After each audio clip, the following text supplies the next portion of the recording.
Il controllo di un vigilante in piazza De Gasperi dalle 19 alle 2 di notte c'è e si vede, ma qui hanno deciso di reagire anche i cittadini che stanno sognando a occhi aperti e hanno già mosso i primi passi concreti. Da Piazza dello Spaccio e del Degrado a Piazza dell'Arte. Questo il progetto cullato dalla neonata Associazione Culturale Padova Design District, come ci spiega Andrea Burroni, che da un anno qui ha aperto la sua vetrina e ha scelto Piazza De Gasperi. L'ho scelta perché è bella, perché ha l'aria metropolitana e perché venendo da un'altra città non ne percepisco minimamente i difetti. In più, ultimamente si è talmente riqualificata, è talmente bella per cui non vedo perché no.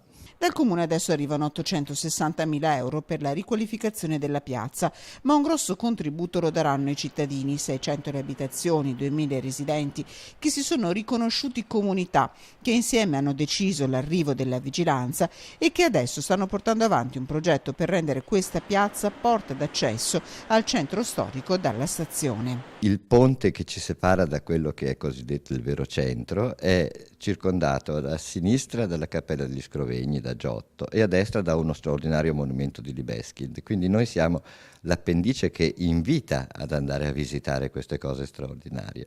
E quindi perché non renderla un percorso d'arte bellissimo? C'è un progetto di land art, c'è un grande scultore che vuole donarci una scultura da mettere nella piazza, ci sono facciate che verranno ridipinte, insomma abbiamo fatto un percorso con loro di recupero della piazza che non riguarda solo questo problema di persone che la mortificavano, ma riguarda proprio un percorso che tutti devono fare, i cittadini. Che la riqualificazione della piazza vada nella giusta direzione lo pensano anche i padovani. Sarebbe una bella opportunità per la città per riqualificare questa zona che purtroppo, essendo vicina alla stazione, è molto degradata. Che riqualifico come era una volta questa zona qua, perché una volta era abbastanza buona come zona, adesso è andata un po' giù.